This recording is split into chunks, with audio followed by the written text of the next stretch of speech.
Hello guys, నా పేరు Mahindra. Welcome my channel. ఎప్పుడో కారణం మన ఛానల్ సబ్స్క్రైబ్ చేసుకోకపోతే ఇప్పుడే సబ్స్క్రైబ్ చేసుకోండి. పక్కన బెల్ ఐకాన్ ఆన్లో పెట్టుకోండి. నా ఫర్దర్ వీడియోస్ మిస్ అవ్వకుండా చూడొచ్చు. చాలా మంది చూస్తున్నారు కానీ సబ్స్క్రైబ్ చేసుకోవట్లేదు. So please try to subscribe, click the bell icon also. So బేసిక్గా నిన్న నైటే వీడియో చేయాలి ఇది. కాకపోతే ఏంటంటే మ్యాచ్ 10:15కే ఫినిష్ అయిపోయింది కదా. చాలా రేర్గా అలాంటి సంఘటనలు జరుగుతూ ఉంటాయి. అంటే మనకి ప్రతి మ్యాచ్ 11:15, 11:30 ఆ టైంకి ఫినిష్ అవుతుంటుంది కదా. నేనంటే 10:15కి అయిపోయింది. సో మంచి ఛాన్స్ దొరికింది. దొరికింది అనుకుని ఇది పడుకుండిపోయాను అనమాట. అందుకే ఇప్పుడు వచ్చి వీడియో చేస్తున్నా. సో త్వరగా పడుకునే అవకాశం దొరికినప్పుడు పడుకోకుండా ఉండడం ఎందుకు అనిపించింది నాకు. దట్టు ఇంకోటి ఏంటంటే నిన్న కొంచెం బయటకు వెళ్ళి అన్ని తిరగడం అన్నీ అయినాయి. ఇక్కడ అగనంపూడి దగ్గర, వైజాగ్ దగ్గర టేస్టీ తేజ ఉన్నాడు కదా మావాడు యూట్యూబరు. సో వాడు బిగ్ బాస్ అది అక్కడ ఓపెన్ చేశాడు, ఫ్రాంచైజ్ ఓపెన్ చేశాడు. దానికి వెళ్ళాను. ఇంకా అక్కడికి వెళ్ళి వచ్చి మొత్తం అన్నీ చూసుకొని వచ్చేసరికి బాగా అంటే మ్యాచ్ టైంకి వచ్చాను మళ్ళీ. ఇంకా తర్వాత మ్యాచ్ చూసి వీడియో చేద్దాం అనుకున్నా కానీ త్వరగా అయిపోయింది కాబట్టి సరే అలాగే అలసిపోయి ఉన్నాం కదా అని చెప్పి పడుకునిపోయాను అనమాట. సో అది మ్యాటర్. సో నాకైతే మాత్రం ఇంకా ఆ రీజన్ మీద ఇంకా త్వరగా నిద్ర కూడా వచ్చేసింది. అందుకే ఇంక ఇప్పుడు చేస్తున్న వీడియో. సో ఇంకా మ్యాచ్ గురించి అయితే మాట్లాడుకుందాం. ఏమన్నా కొట్టారా అసలు? పిచ్చి కుక్కను కొట్టినట్టు కొట్టారా? మామూలుగా కొట్టలేదు అసలు. అంటే సీరియస్లీ ఎస్ఆర్హెచ్ టీంని ప్రెడిక్ట్ చేయలేకపోతున్నాం. అంటే వాళ్ళు ఒక్కొక్కసారి అరివేర భయంకరంగా ఆడుతున్నారయ్యా, మళ్ళీ ఒక్కొక్కసారి ఏమో మరీ ఘోరంగా ఆడుతున్న ఫీలింగే వస్తుంది. ఇప్పుడు వాళ్ళు 167 కొట్టారు, ఎల్ఎస్జి 165 కొట్టారు. సో నేనేమనుకున్నానంటే సరే ఇప్పుడు బేసిక్గా ఎస్ఆర్ఎస్ టీంని ఒకవేళ కంట్రోల్ చేయగలిగినట్టయితే మనం త్వరగానే కంట్రోల్ చేయొచ్చు కదా. ఎందుకంటే అది 139 ఎంతో కొట్టారు కదా సిఎస్కే మీద. అండ్ అంతేకాదు ఆర్సీబీ, ఎంఐ, సిఎస్కే 3 టీముల మీద కూడా రీసెంట్గా ఓడిపోవడం జరిగింది వరుసగా 4 మ్యాచ్ల్లో. సో ఎస్ఆర్హెచ్ కూడా వాట్ అంత బెస్ట్ ఫామ్లో అయితే లేదు. జస్ట్ ఆర్ఆర్ మీద గెలిచింది, అది కూడా ఒక్క రన్తోనే గెలిచింది. లేదంటే లాస్ట్ బాల్కి భువనేశ్వర్ కుమార్ అలా వేయకపోయినా, దానికి ముందు ఓవర్ ప్యాట్ కమిన్స్ బాగా బౌలింగ్ వేయకపోయినా అది కూడా గెలిచేటోళ్ళు కాదు.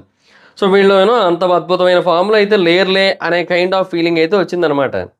సో ఏమో చూద్దాం, మేబీ కంట్రోల్ చేయగలరేమో. వీళ్ళది కూడా కొంతవరకు బౌలింగ్ యూనిట్ బాగానే ఉంటుంది కదా, అంతంత మాత్రంగానే ఉన్నా కూడా పర్లేదు బాగానే ఉంటుంది కదా అని చెప్పి ఇంకా నేను చూద్దాం అనుకున్నా. బట్ బీభత్సంగా కొట్టారు. అదే అంటున్నా, ఈ ఫామ్ అన్ని మ్యాచ్ల్లో ఉండట్లేదు. మళ్ళీ అభిషేక్ శర్మ బేసిక్గా 195 బాల్లో ఎంతలో 400 పైన రన్స్ కొట్టాడు, 200 అబోవ్ స్ట్రైక్ రేట్తో ఈ ఐపీఎల్ సీజన్లో. అంతవరకు బాగానే ఉంది. కానీ లాస్ట్ 3 మ్యాచ్లు మనోడు హ్యాండ్ ఇచ్చాడు, అండ్ హెడ్ కూడా సరిగ్గా ఆడలేదు. సంథింగ్ అదే చెప్తున్నా కదా, మొత్తం అంతా కూడా కొంచెం అటు ఇటుగా ఉందన్నమాట పరిస్థితి. సో అది బట్ ఈ మ్యాచ్ అయితే మాత్రం చాలా బాగా ఆడారు, అదైతే క్లియర్గా చెప్పుకోవచ్చు. చాలా బాగా ఆడారు. బాగా అని కూడా కాదు, T20ని కాస్త T9.4 చేసేయడం జరిగింది. 9.4 ఓవర్లో 167 రన్స్ అంటే అది కూడా ఒక్క వికెట్ పడకుండా 10 వికెట్ల తేడాతో మ్యాచ్ గెలవడం. ట్రావిస్ హెడ్కి అందుకే మ్యాన్ ఆఫ్ ద మ్యాచ్ అయితే ఇచ్చారు. సో మరి అట్లా ఆ రేంజ్లో కూడా తీయరైంది. మరి 30 బాల్లో 89 రన్స్, 296 స్ట్రైక్ రేట్తో కొట్టాడు. 8 4లు, 8 సిక్సర్లు అంట. కాదు, 80 రన్స్ అక్కడే అయిపోయింది తెలుసా. 9 రన్సే మనోడు సింగిల్స్ అట్లా వాటి ద్వారా తీయడం జరిగిందనమాట. ఆ రేంజ్లో కొట్టారా. అభిషేక్ శర్మ 28 బాల్ 75, 8 4లు, 6 సిక్సర్లు. మనోడు కూడా 68 రన్స్ వీటితోనే కొట్టాడు. 7 రన్సే మనోడు ఇంకా దారుణంగా కొట్టాడు కదా. అంటే 7 రన్సే మనోడు రన్స్ ద్వారా తీయడం జరిగింది. So 267 strike rate. దారుణంలే, మామూలుగా కొట్ల, అరివీర భయంకరంగా కొట్టారు. సో ఇంకా ఒకసారి మ్యాచ్ గురించి మాట్లాడుకుందాం. బేసిక్గా ఇది హైదరాబాద్లో మ్యాచ్. సో ఆబ్వియస్లీ ఎస్ఆర్హెచ్ వాళ్ళకి ఎంతో కొంత అడ్వాంటేజ్ అయితే ఉంటుంది, అదైతే వాస్తవం. కాకపోతే టాస్ ఎల్ఎస్జీ వాళ్ళు గెలిచారు. సో టాస్ గెలిచి వాళ్ళు బ్యాటింగ్ అయితే పిక్ చేసుకోవడం జరిగింది. సో టాస్ గెలిచి బ్యాటింగ్ తీసుకున్నారు కాబట్టి వాళ్ళు ఎంతో కొంత బాగా ఆడతారులే అనుకుంటే వాళ్ళు పవర్ ప్లే స్కోర్ 27 ఎంతో కొట్టారు. 27కి 2 వికెట్లు అంతే. 27కి 2 వికెట్లు. అప్పటికి స్టోయినిస్ పడిపోయాడు, డికాక్ పడిపోయాడు, ఇద్దరు పడిపోయారు. వాళ్ళు ఏందో వాళ్ళ ఫామ్ ఏందో అర్థం కాదు నాకు. స్టోయినిస్ని చూస్తే ఏమనిపిస్తుంది తెలుసా, సమ్ టైమ్స్ ప్లేయర్ అనిపిస్తారు నాకు. అంటే స్టోయినిస్ కానీ, జాస్ బట్లర్ కానీ, వీళ్ళంతా కూడా నాకు అలాగే అనిపిస్తారు నాకు. ప్రతిసారి ఆడరు వాళ్ళు, కొన్నిసార్లే ఆడతారు. వాళ్ళదైన రోజున బాగా ఆడతారు, వాళ్ళది కాని రోజు వాళ్ళు ఎప్పుడూ ఆడరు. అంటే చాలా వాళ్ళవి కాని రోజులే ఎక్కువ ఉంటాయి, వాళ్ళదైన రోజులు తక్కువ ఉంటాయి. అది మ్యాటర్. నాకు వాళ్ళని చూస్తే అట్టే అనిపిస్తుంది నాకు. సో స్టోయినిస్ కూడా అంతే. ఇంకా రాహుల్ కూడా పెద్ద గేమ్ ఆడింది లేదు, 33 బాల్ 29 అట. ఇంకా తర్వాత కృణాల్ పాండ్యా 21 బాల్ 24 అట. ఏం కొట్టారు చెప్పండి. బేసిక్గా 11.2 ఓవర్లకి అంటే రాహుల్, కృణాల్ అవుట్ అయిపోయారు. కృణాల్ అప్పుడు అవుట్ అయ్యాడు. ఆ టైంకి 66కి 4 అంటే 6 కూడా లేదు రన్ రేటు. అలా బౌలింగ్ వేయడం జరిగింది. భువనేశ్వర్ కుమార్ నెక్స్ట్ లెవెల్లో బౌలింగ్ వేయడం జరిగింది, అదైతే వాస్తవం. ఎందుకంటే 4 ఓవర్లు వేసి 12 రన్స్ ఇచ్చాడు. అండ్ ఒక్క బౌండరీ కూడా వెళ్ళలేదు 24 బాల్స్లో. 12 రన్స్ కూడా సింగిల్సే. భువనేశ్వర్ వేసిన ఓవర్స్ చూడండి, ఒక ఓవర్ 3 రన్‌లు, ఒక ఓవర్ 2 రన్‌లు, ఒక ఓవర్ ఏమో 3 రన్‌లు. అండ్ మళ్ళీ ఇంకొక ఓవర్ తర్వాత ఎప్పుడో ఏసాడు లాస్ట్‌లో అనుకుంటా. 18వ ఓవర్ అది 5 రన్‌లు అంతే. అంతే. సో, ఈ భువనేశ్వర్‌ని టీ20కి సెలెక్ట్ చేయలే. కాకపోతే ఒకటిలెండి ఆ మధ్య గట్టిగా తగిలించుకున్నాడుగా. ఆ 4 ఓవర్లకి 60 రన్‌లు, 58లు, 55లు అట్లాగే ఎళ్ళి. ఏందో మరి. ఏదో ఒక్కొక్కసారి ఒక్కొక్క ఫామ్‌లోకి వస్తుంటది ఈ టీము.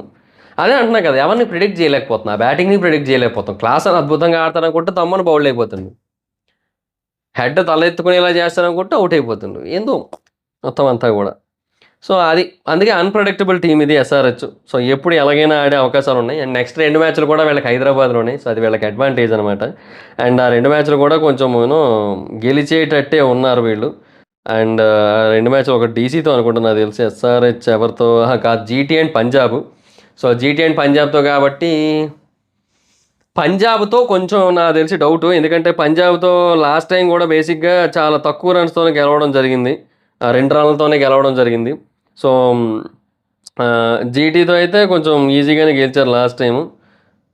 సారీ జీటీతో వీళ్ళు ఆడారా? నేనేదో ఎస్ఆర్‌హెచ్ అనుకోని పంజాబ్ మ్యాచ్ టీమ్ షెడ్యూల్ చూస్తున్నాను నేను. సరిపోయింది పోండి. అది ఎస్ఆర్‌హెచ్‌ది కొట్టి అది అక్కడ పంజాబ్ ఉంది. ఆ పంజాబ్‌తో కొట్టి ఇంక అటునుంచి ఎటేటో ఎళ్ళిపోయాను. ఎస్ఆర్‌హెచ్ ఓడిపోవడం జరిగింది జీటీ దగ్గర. 162 కొడితే వీళ్ళు ఆ టైంలో చేజ్ చేసేయడం జరిగింది. ఆఫ్‌కోర్స్ ఇంకా ఆ టైంకి వీళ్ళ బౌలింగ్ ఎందుకో అంత సాలిడ్‌గా అయితే లేదనమాట. సో, అది ఆ టైంకి క్లియర్‌గా తెలిసిపోతూ వచ్చింది. ఎందుకంటే మనం చూసినట్టయితే ఆ టైంలో భువనేశ్వర్ బానే బౌలింగ్ ఏసారు గానీ, ఉన్నత్ గత్, షాబాజ్ అహ్మద్, తర్వాత మయాంక్ మార్కండే వీళ్ళందరూ ఎక్కువే తగిలించుకున్నారు. సో, భువనేశ్వర్, ప్యాట్ కమిన్స్ బాగా బౌలింగ్ ఏశారు. ఇప్పుడు భువనేశ్వర్ మళ్ళీ మధ్యలో ఫామ్ కోల్పోయినా మళ్ళీ ఇప్పుడు అద్భుతమైన ఫామ్‌లోకొచ్చినా ప్యాట్ కమిన్స్ తగిలించుకుంటాడు. అసలు బేసిక్‌గా వీళ్ళకి ఈ మాత్రం స్కోర్ అయినా ఎళ్ళిందంటే ఇద్దరు కొట్టారు కదా! వాళ్ళ దాంట్లో ఆయుష్ బదోనీని, నికోలస్ పూరన్.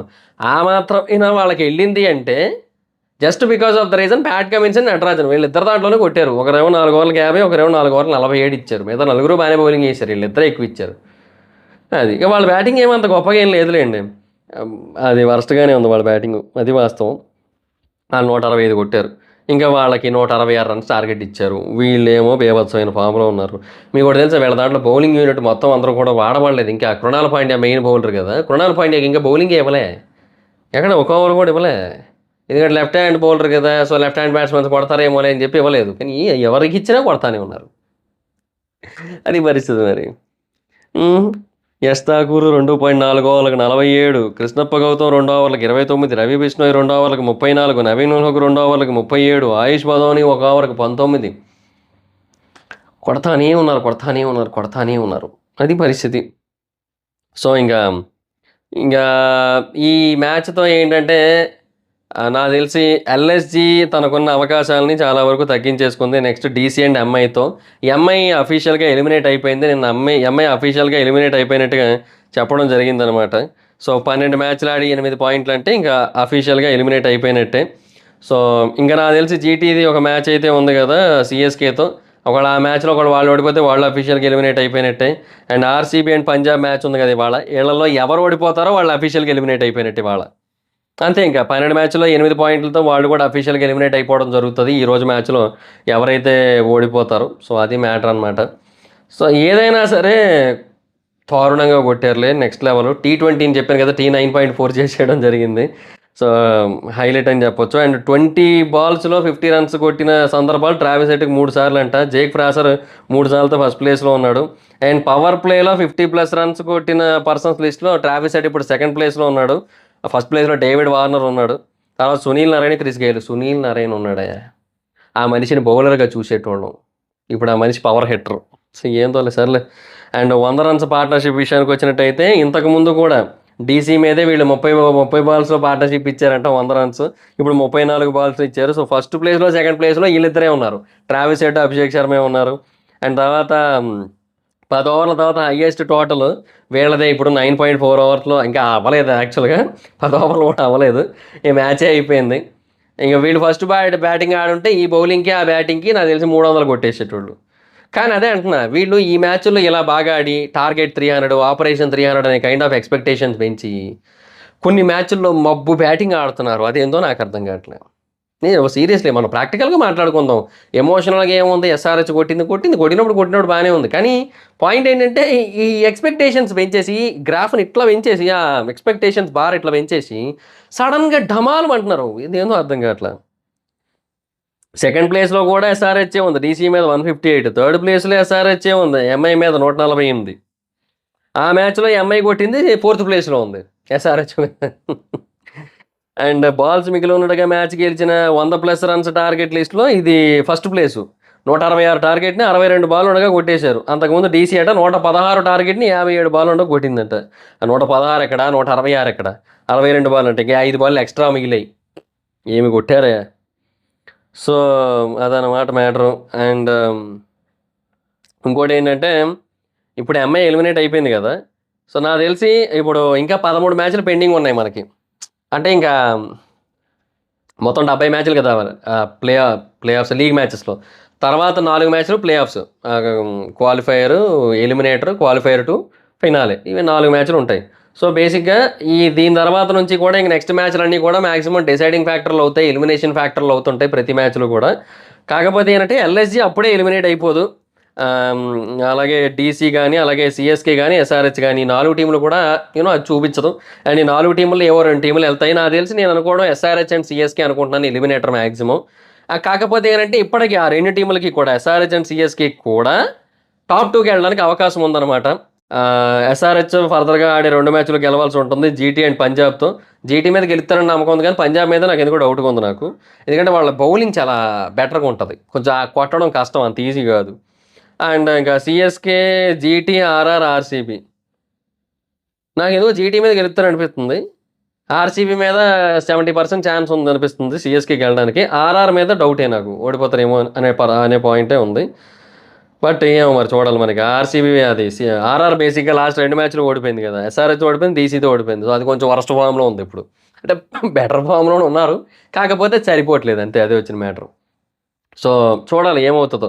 ఇంకా పొజిషన్స్ అనేది ఇంకా తేలట్లేదు. సో అందుకని ఇంకా ఎవరు ఫస్ట్ ఎవరు సెకండ్ అనేది ఇంకా తేలలేదు కాబట్టి ఇంకా క్వాలిఫైయింగ్ లిస్ట్ అనేది కంప్లీట్గా పెట్టలేకపోతున్నారు. దాని గురించి హోరీగా పోటీ ఉంది.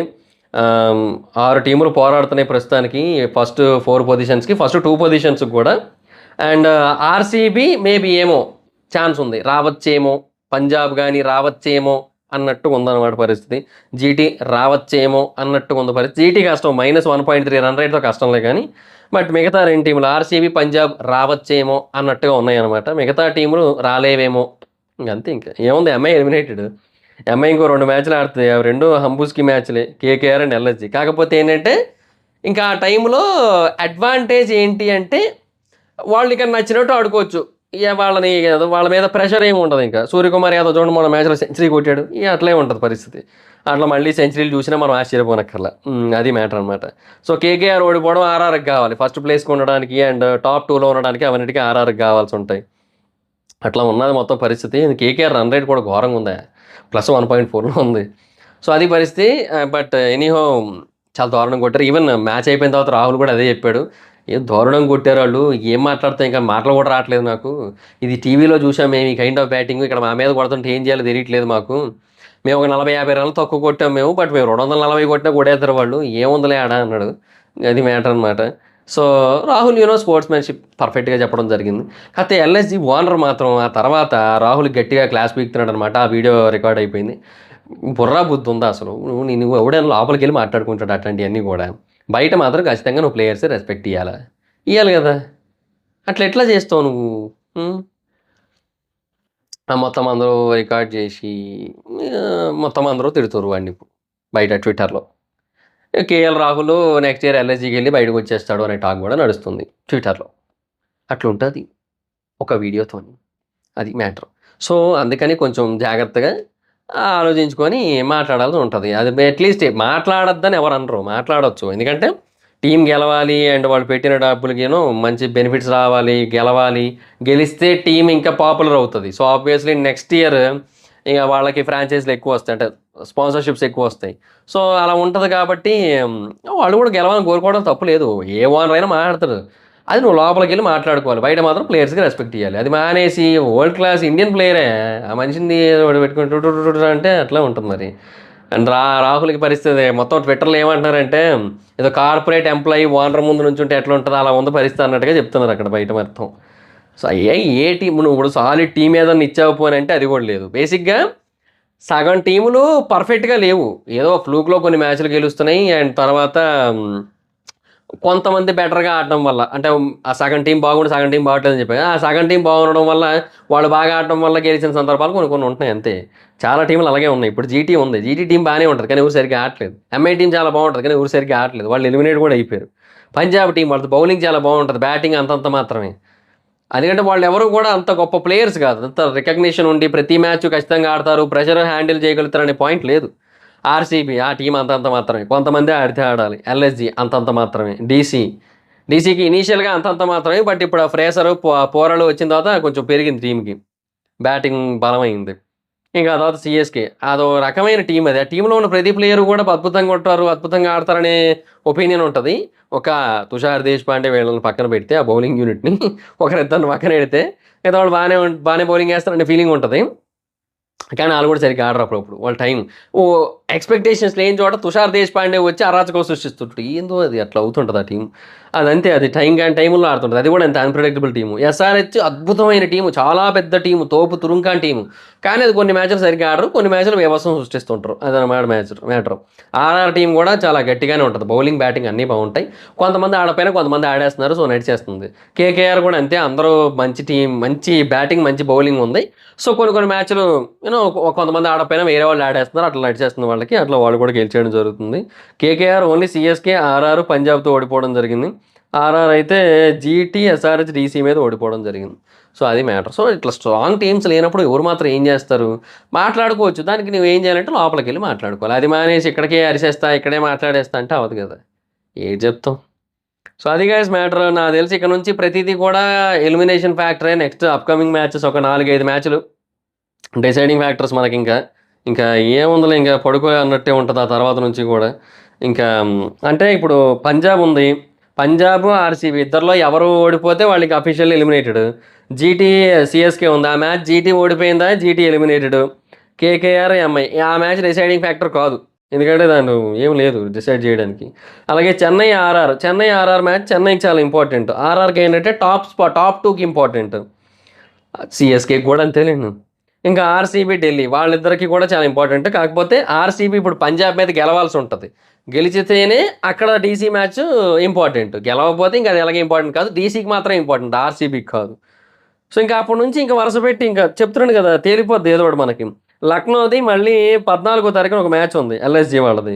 సో ఆ రోజున ఆ టీం ఉంటుందా ఊడుతుందా అనేది ఆ రోజు తేలుతుంది అంతే. ఇంకా ఎస్ఆర్హెచ్ మ్యాచ్ 16 మెయిన్ ఉంది. సో నాకు తెలిసి ఆ రోజు కూడా గెలిచేస్తారులేండి జీటీతో మ్యాచ్ కాబట్టి. ఇంకా ఆర్సీబీ సిఎస్కేది మళ్ళీ సాటర్డే ఉంది. అండ్ బేసిక్గా అన్నిటికంటే లాస్ట్ మ్యాచ్ ఏదైతే ఆర్ఆర్ వర్సెస్ కేకేఆర్ ఉందో అది మోస్ట్ ఇంపార్టెంట్ మ్యాచ్ అవుతుంది. ఎందుకంటే టాప్ 4 స్పాట్స్ ఎవరికి రావాలని డిసైడ్ చేసే మ్యాచ్ అది, సీరియస్లీ. ఎందుకంటే కేకేఆర్ రన్ రేట్ అరివేర భయంకరంగా ఉంది. ఆ మ్యాచ్ ఆర్ఆర్ గెలిచింది అనుకోండి, అప్పుడు ఎస్ఆర్హెచ్ సిఎస్కే 3-4 పొజిషన్స్లో ఉంటాయి. నాకు తెలిసి అదే అనుకుంటున్నాను నేను. ఈ మిగతా టీములకు కష్టం లేదు, ఈ 2 టీములే ఉంటాయి. ఎస్ఆర్హెచ్ సిఎస్కే 3-4 పొజిషన్స్లో ఉంటాయి, ఆర్ఆర్ అండ్ కేకేఆర్ 1-2లో ఉంటాయి అనిపిస్తుంది నాకైతే. సో అది మ్యాటర్. కాకపోతే అప్పటికి ఒకవేళ ఆర్ఆర్ మధ్యలో మ్యాచ్లు ఓడిపోయింది అనుకోండి, ఆ మ్యాచ్ గెలిచితేనే వాడు పైకి వెళ్తారనే పొజిషన్ ఉందనుకోండి, అప్పుడు చాలా టెన్షన్గా ఉంటుంది ఎస్ఆర్హెచ్ వాళ్ళకి, సిఎస్కే వాళ్ళకి, ఎవరుంటే వాళ్ళకి మధ్యలో ఉన్న వాళ్ళకి. అది మ్యాటర్ అనమాట. సో లెట్స్ సీ ఏమవుతుందో ఫర్దర్ మ్యాచెస్లో. సో అది guys, that's in the video. ఈ వీడియో కానీ మీకు నచ్చినట్టయితే లైక్ చేయండి, వీడియో షేర్ చేయండి. అండ్ ఆర్సీబీ పైకి వెళ్తుంది అనుకుంటున్నారా లేదా, ఎస్ఆర్హెచ్ ఏ పొజిషన్లో ఉంటుంది అనుకుంటున్నారో మీ ఒపీనియన్ ఏంటో కింద కామెంట్ సెక్షన్ తెలియజేయండి. అండ్ సిఎస్కే వర్సెస్ ఎస్ఆర్హెచ్ నేను ఎలిమినేటర్ అనుకుంటున్నారు, మరి మీ ఒపీనియన్ ఏంటో చెప్పండి. So that's guys, thanks for watching the video. Video కానీ మీకు నచ్చినట్టయితే లైక్ చేయండి, వీడియో షేర్ చేయండి. ఇప్పటివరకు ఎవరైనా మన ఛానల్ సబ్స్క్రైబ్ చేసుకోకపోతే ఇప్పుడు సబ్స్క్రైబ్ చేసుకోండి, పక్కన బెల్ ఐకాన్ ఆన్లో పెట్టుకోండి. నా ఫర్దర్ వీడియోస్ మిస్ అవ్వకుండా చూడొచ్చు. చాలా మంది చూస్తున్నారు కానీ సబ్స్క్రైబ్ చేసుకోవట్టు. So please state subscribe, click the bell icon also. నా ఇన్స్టాగ్రామ్ ఐడి జబర్దస్త్ మైదర్, నాకు కూడా వచ్చి ఫాలో అవచ్చు. Thank you so much guys, bye. Next video, bye.